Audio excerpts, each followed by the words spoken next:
Hey, what's going on, guys? This is Taylor and Liv coming at you live from the quarantine crib. we uh we have a really awesome guest today. In just a minute, I'm gonna give her an opportunity to kind of introduce herself and what she does. But today's epic challenge is this word called aloneness, which is something that a lot of us are feeling right now. Something that if you're not feeling right now, chances are you will feel that at some point in the next few weeks. But this is an epic challenge that a lot of families are facing, and we hope that today's conversation will shed some light on what that is and really kind of how to navigate it well. And so, Lana, thank you so much for jumping in this conversation with us. Liv and I have been looking forward to this for several reasons, but I'm done talking. I want to go ahead and let you jump right on into this. Why don't you tell us a little bit about yourself, what you do, and then I'll kind of share why you're here. All right. So I'm Lana McNair. I am a therapist at a nonprofit organization. We are called the Center for Relational Care. We're based out of Texas, but also operate from two different campuses in Georgia, and that's where I am. And I specialize in trauma and child and adolescence and see all of our child, adolescents, and young adults at our practice right now. So, and I know that you have one son named Jack. Yep. And you know that, yes. Awesome husband. Yep. My husband is Andrew. He is a pastor and also works with us some at CRC as well. And we have one biological son. He is 4 years old, and actually last week got matched with our 5-year-old son in India. Surprise! Wow, what a great, we caught that on camera, that reaction. Like tears. I legitimately thought I told y'all that. Yeah, we talked These about are it. real I talked tears about it right with you. now.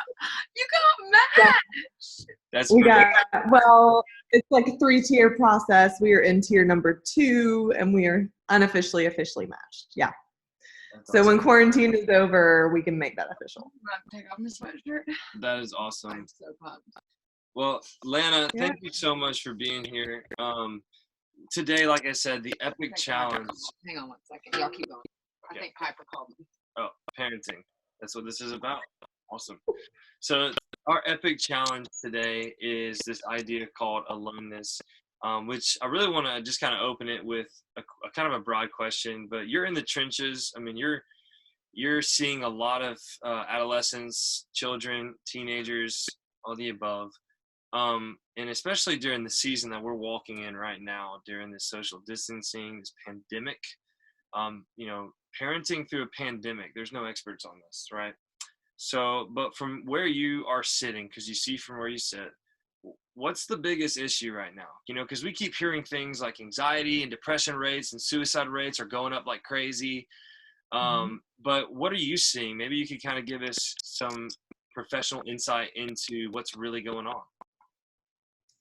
Yeah, I think from my perspective, and I love that you say we only see from where we sit. And so from where I'm sitting in this, I would say the main thing is aloneness, which is something that we have had since the beginning of mankind. That was the very first problem, and it's still our ultimate problem today. And I think something that is also a primary and really married to that aloneness in this time that I've been noticing is grief.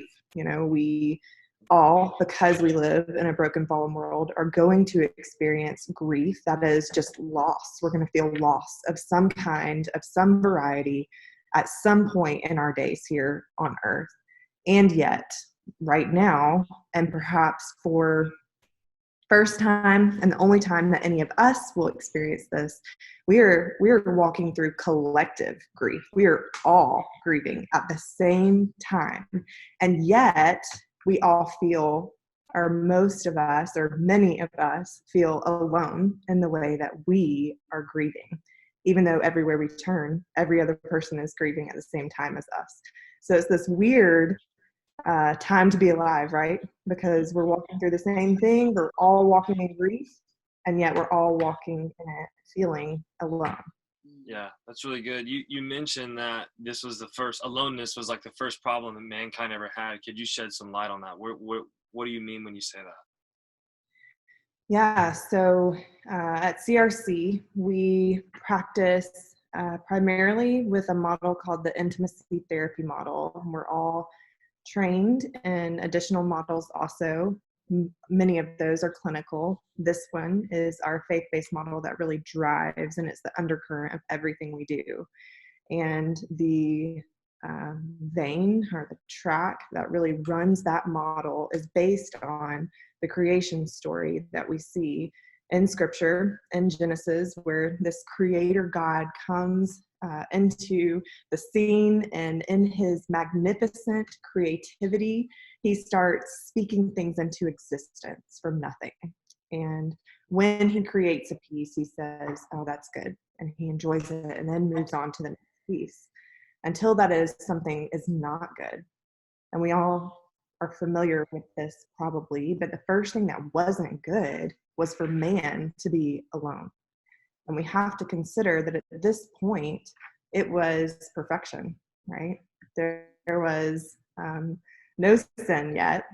And so Adam had a place to live. He had a purpose. He had a job. He had a great unity and community in Christ. And yet, God, in his all sufficiency, said, you're alone, and that's not good.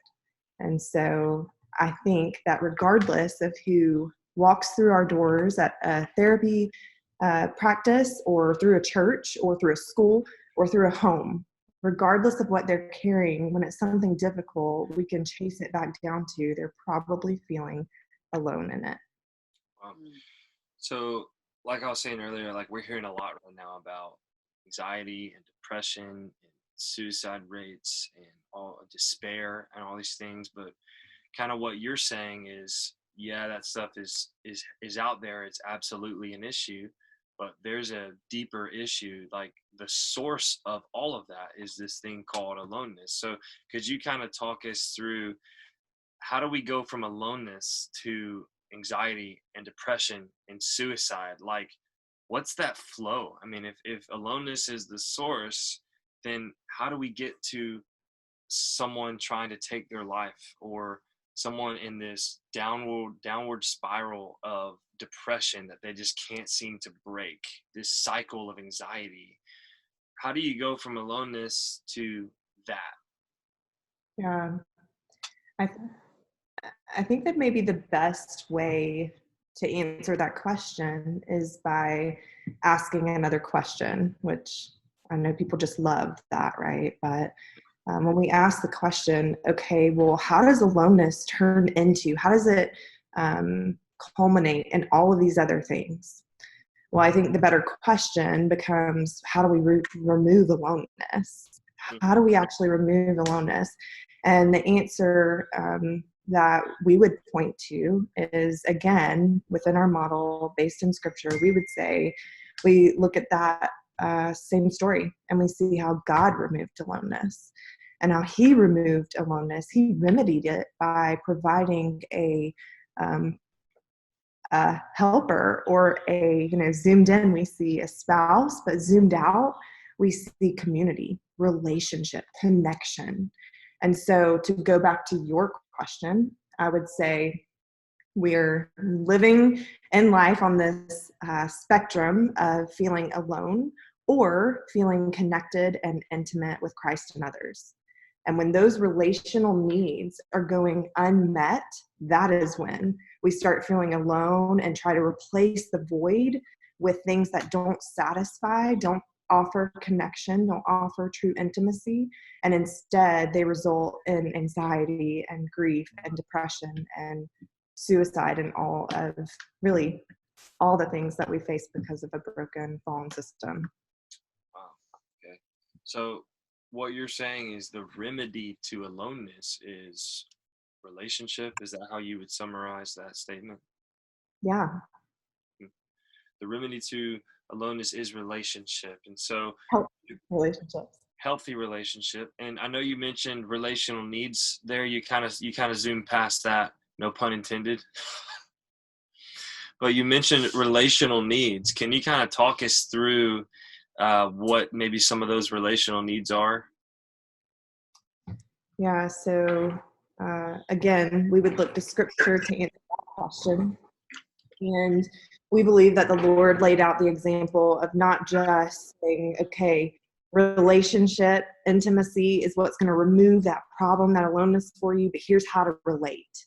And he does that through the one another's in scripture. And, there's over 334 of those commands.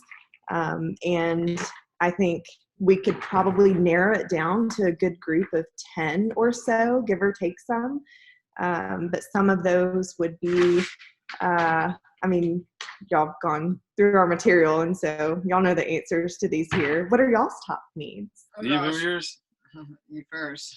I think one of mine was it affirmation and acceptance. For acceptance was a big one for me, just because, kind of growing up in ministry, growing up in a glass house, kind of the idea everyone's watching, and just kind of wanting to be accepted for who I am and not who someone wants me to be, and so when Liv is like, hey, like, you can take the pastor hat off, you can take the perfect Christian hat off and just be you. I want just you. That's one of the most. Welcome mat is always there. The welcome mat. Right? That is was with always the there. acceptance, yeah. One of yours is attention. Yeah. And which can be summed up as stepping into your world with a smile, right? Yes. And That's so a huge one for me. stepping into your world with a smile, and no matter how crazy that world is, especially with two little ones running around, but being able to step into that. Mm-hmm. Security, I think, is one too. Affirmation. That's not the same thing as acceptance, is it? Mm-mm.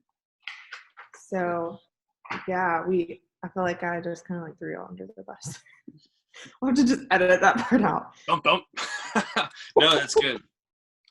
So, just to like name them off quickly, we have acceptance, we have affection, we have attention, we have approval.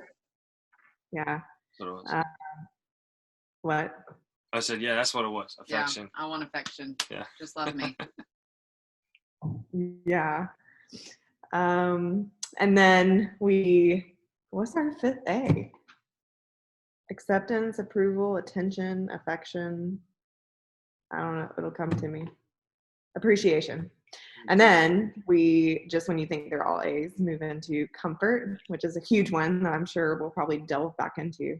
Mm-hmm. Encouragement, security, support, and respect. That's awesome. And all of those are completely backed up by scripture. I like how you said there's over 300 of these one another's, but you can really summarize them into these 10 buckets, if you will. And so kind of getting back to this idea of the remedy of aloneness is intimacy and relationship. And with an understanding of some of those relational needs, right? Because we all have those relational needs. And we have all of those relational needs. Now, so we're kind of have a bent toward one or two or three, your top ones, if you will. But the big question, I think I'd love to kind of dive into this for a few minutes, but the word of the day is social distancing, right? We're being told to distance ourselves. Yet we also know how important relationship is. So, and not only just relationship, but how important deep, intimate relationship is. We were all created with that need for deep, intimate relationship. And so how in the world do we continue to relationally go deep and meet each other's relational needs in a world of social distancing? I mean, Right. what does that look like? How can we, spiritually, yes, but even just practically, like, how do we actually love one another and combat aloneness with intimacy in a social distancing world? Yeah, that's such a good question. I feel like it's the $1 million question, right? Just as I was pulling up my email to click on the link for this session, I was getting another email from a therapy group that I'm a part of. And the subject line was, what do people need? And that's been the $1 million question is, okay, we're all feeling alone and disconnected and separated, and we're mandated to be socially distant, and yet we're all just craving, because we were built for connection, to be with one another, to relate, to still have relationship. And so how are we doing that? And everybody is asking, what do people need? What is it that we need right now? And I think that one of the most, it's difficult to live in this day and experience something as a unit with humanity that is so hard and heavy. And yet it has been beautiful to see how people have still put in effort and investment to stay connected. And I think one of the things that's driving that is just sticking out to me personally and encouraging me, is creativity. Mm-hmm. We are displaying that first characteristic of our Creator that we see in Scripture, his creativity. Man, humanity is just all over that right now, which means we are just reflecting him right now in ways that is just astounding. And so we got to get creative. I love that. That's great. We learn in Genesis that we're created in the image of God.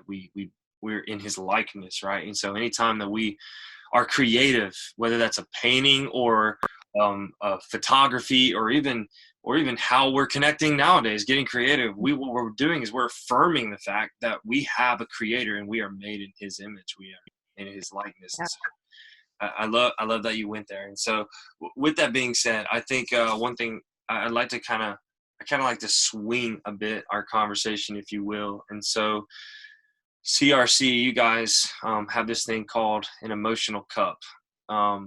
Could you kind of shed some light on what I mean by an emotional cup? And then I'd like to kind of go somewhere with that in a second. Okay.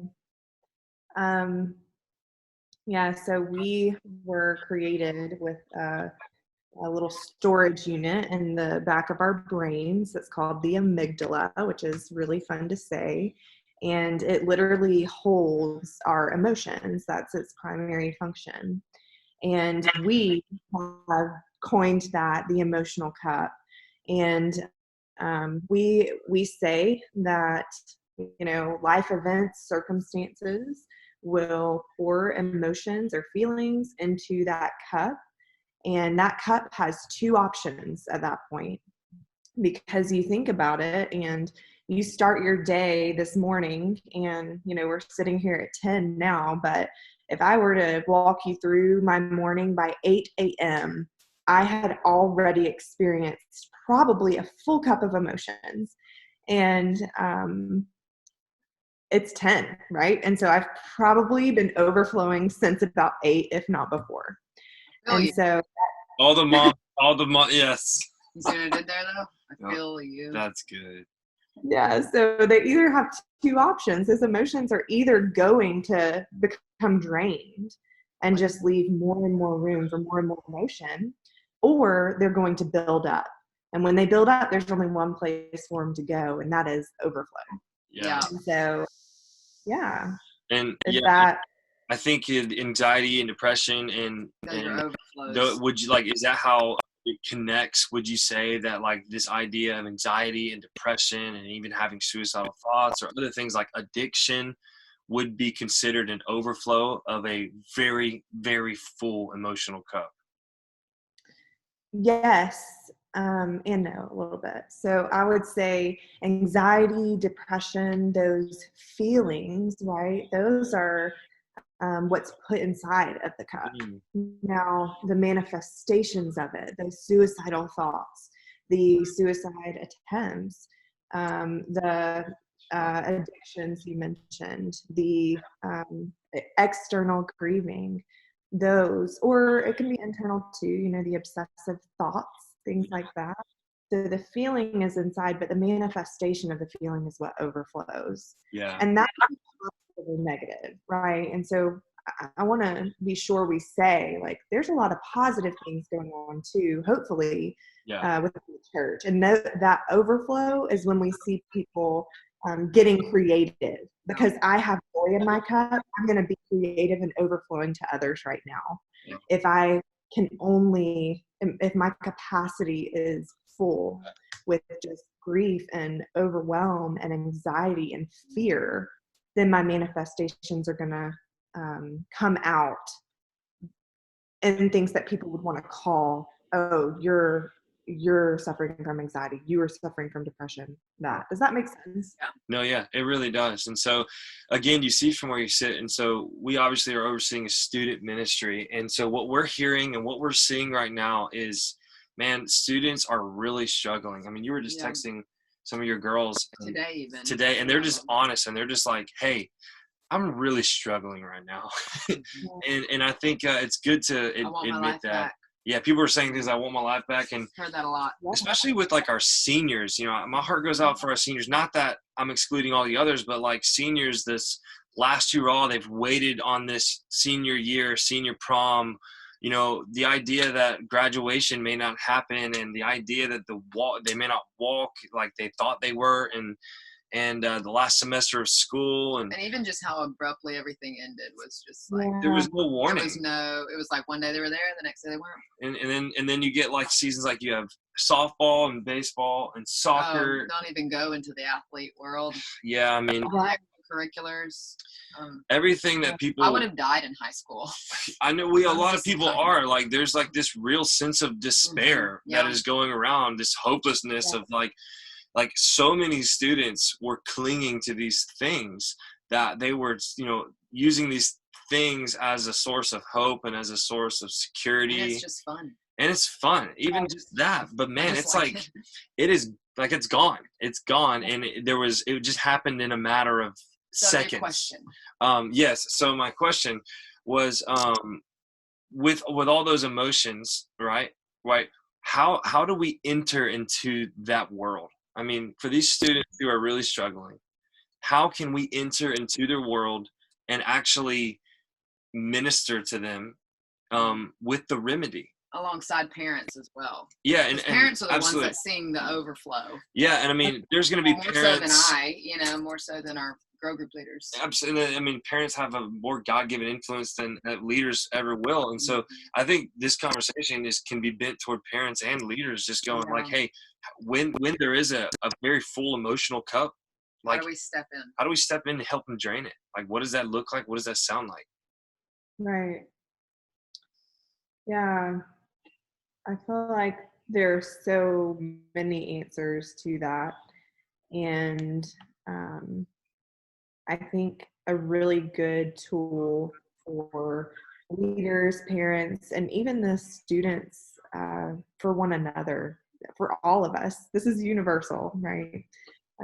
From wherever we sit, I think a really good tool that we all could use is simply one of perspective and lens. And so I do this thing. I told y'all I work with kids, and so my job, a lot of times I have two separate offices, one for my adults and one for my kiddos, and they're two different worlds. And when I walk into my playroom with my kiddos, I have this bucket full of all different kinds of glasses, and they're different colors, different shapes, different sizes and styles.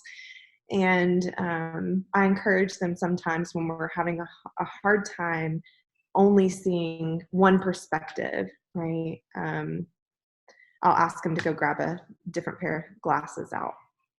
And when we look at those and the silliness of the moment, you know, we're wearing those glasses and this is how I tell them to hold it.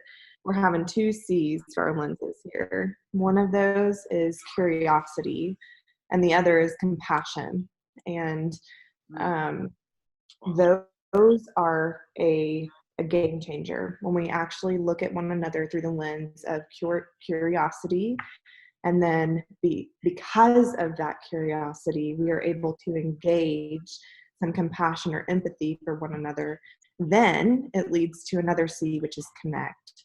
So what I mean by that is, again, we're all grieving here. we're all experiencing loss at some kind of variety, right? We were sitting at the dinner table the other night, and I sent y'all the videos. At this point, we're sitting at a dinner table with a 4-year-old, a therapist, and a pastor.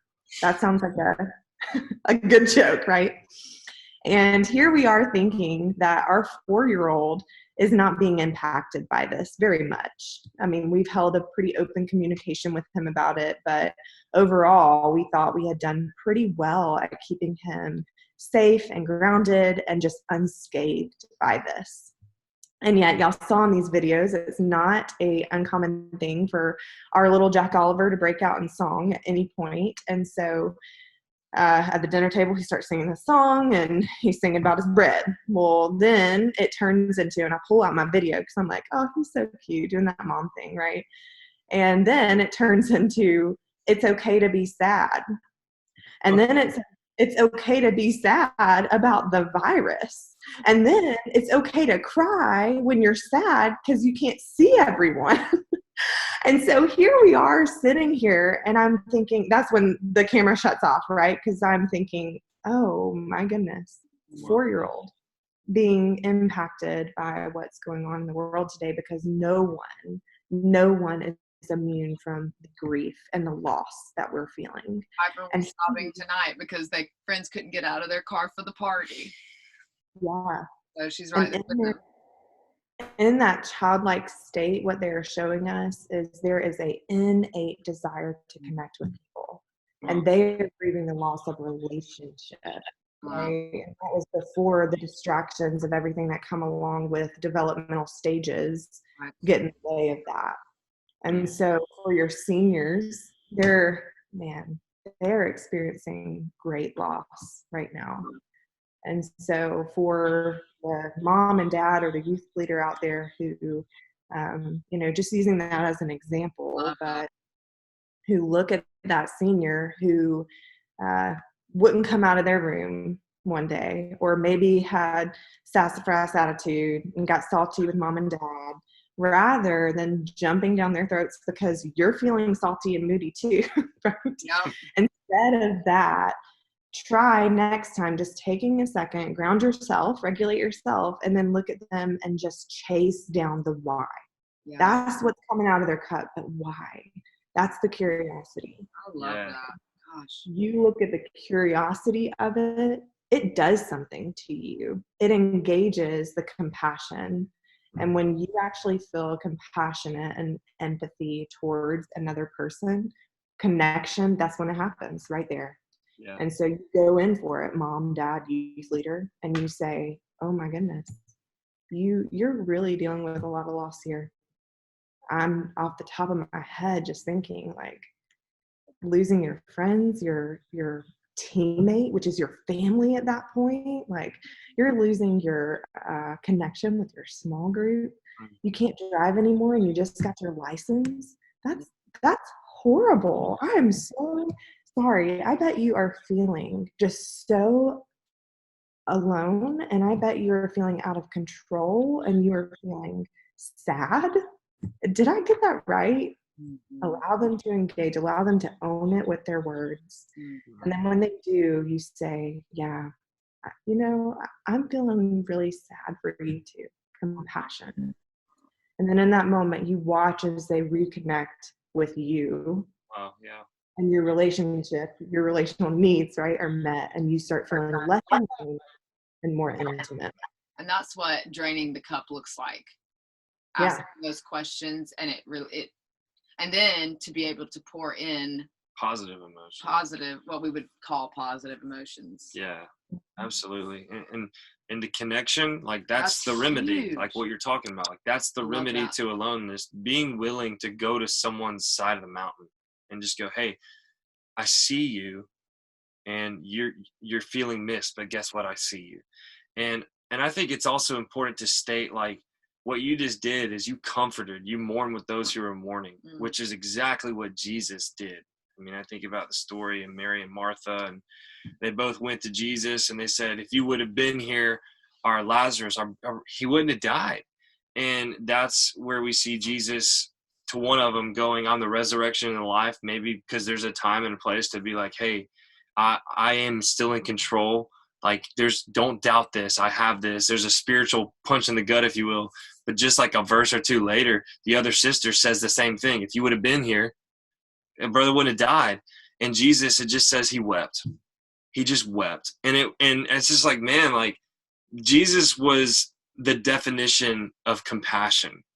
Like and I think if for us as the church, when it comes to the remedy of aloneness, there is no better institution than the church to combat this issue that we're all facing.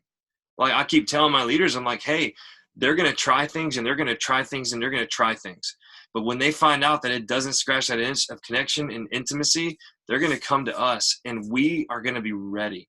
And we're going to be ready and we're going to be able to step into their world and meet them where they're at, which is exactly what Jesus did. And so, but what you did was you comforted. And so I want to kind of make sure that we clarify that whole script that you just walked us through is connecting heart to heart, not head to heart, but you were connecting heart to heart. And so could you kind of maybe break that down for us real quickly of what you just did? Because that's a tool that you guys offer as well. And I know Liv and I have used the tool, that offering comfort of simply like, because I have a very, my emotional bandwidth is not very wide, nor deep. And so I rely on tools like this where I like, oh my gosh, I can connect with people. Just go get your cheat sheet. And just so many times Liv and I have been in like an argument or something. I'm like, can I go get my book? Anyways. So the question is basically, can you walk us through that? How do you comfort? How do you mourn with those who mourn? Just real briefly. Mm-hmm. Yeah. So that script, I think a quick way for us to remember it is just the curiosity. So why do they feel that way? And then the compassion would be, I imagine you're feeling, is that right? Well, here's how I feel for you. After hearing that, that's what I feel. Mm. Yeah. Yeah. And stepping into their world. Right. So it's meeting that relational need for attention that Liv loves, right? You love it so much. Yeah. And I'll add that that takes sacrifice, leaving something in your own world to enter into theirs, right? And so for all of us out there, again, we are all grieving. We are all experiencing loss in our own way. And so it takes us being willing to set aside meeting them with logic, reason, compassion, me monstering like, well, don't you know, here's how I'm grieving and mine's way bigger than yours. And, it just takes away all of that head to heart. It strips that away and it says, no, this isn't the time for that. I'm just going to meet them where they're at, which means I'm leaving my own world for a second. I love that you said that because I think sometimes, and the verse that comes to mind is in Philippians 2, where it says, consider your own needs, but also the needs of others. And so it is before I'm having that conversation with my salty teenager who just snapped at me and that made me feel sad, I'm able to put that saltiness in my own heart, well, my reaction to that, put it aside enough to step into her world or his world and say, why are we having this, and like, tell me about what you're feeling right now, because, whatever. But I love how you have to take a deep breath, set your own world aside, because if you come right back at them with, well, this is how I feel that you said that to me, then it's a cycle at that point. You never get out. Yeah. And you're just going to keep spiraling out of control. One of you has to give up your own world for the benefit of somebody else. Yeah. And hey, guess what? That's exactly what Jesus did. Mm-hmm. Like he came to us, and that's the gospel. And that's why we are in the perfect position to step in and to lead the charge when it comes to the remedy of aloneness. And so, and one final thought is just when we're, the curiosity, the compassion, the connection, we have to be really good at listening to understand. There's a difference between listening and listening to understand, because you need to be able to say, hey, I hear you saying this. Did I get that right? Yeah. And really hearing not just what they're saying, but man, like really trying to hear what's really going on below the surface. And so, Lana, just in conclusion, I know we got to land this plane, but do you have any final encouragement or advice or anything, especially for those parents who now have gotten an additional 35, 40 hours a week with their student, especially for the ones who their students are feeling very alone right now, just any final words of encouragement for them? Yeah, I think that we need to find balance here. I think balance is key. So finding a balance between, specifically for the parent, learning how to regulate your own self and face your own losses well and in a healthy way, so that you can set your stuff aside to enter into the world with your student or kiddo, or anyone, right? So there's this balance of let's do some inner work too, so that we can connect relationally with others. And that inner work, that is, it's relational work too, right? It's just between me and Christ, that relationship. Yeah. So Big time. Well, Lena, you work for CRC, Center for Relational Care. If someone's listening to this interview and they want to find out more about you or find out more about what your business, what your practice does, and how to get in contact, where would you direct them? yeah, we would love that. So the best way to connect with us and read more about us and what we offer is at relationalcare.org.